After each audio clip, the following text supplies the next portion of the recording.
ఆంధ్రప్రదేశ్లో రాజకీయ హత్యలు అనేవి ఇంకా కొనసాగుతూనే ఉన్నాయి. వీటికి ఇంకా తెరపడట్లేదు. మొన్న వినుకొండలో ఒక ఘటన, అది ఇద్దరు వ్యక్తుల మధ్య గొడవే కావచ్చు. ఆ విషయం పక్కన పెట్టేస్తే నంద్యాలలో ఒక హత్య, దీని తర్వాత కర్నూలు జిల్లాలో ఒక టీడీపీ నాయకుడి హత్య.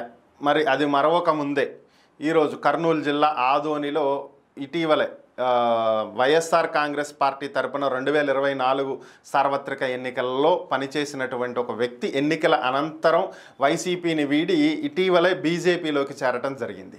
సో ఆ బీజేపీలోకి చేరినటువంటి వ్యక్తిని ఈరోజు తెల్లవారుజామున హత్య చేయటం జరిగింది. ఇంటి బయట నిద్రిస్తున్నటువంటి అతన్ని కొంతమంది గుర్తు తెలియనటువంటి వ్యక్తులు గొంతు కోసి చంపారు అనేది ప్రస్తుతం పోలీసులు తెలియజేస్తున్నటువంటి సమాచారం.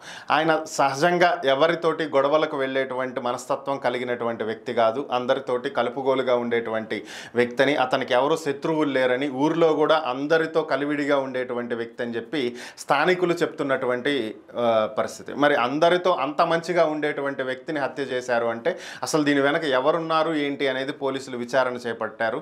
సో విచారణలో మరి ఏం తేలుతుందనేది చూడాలి.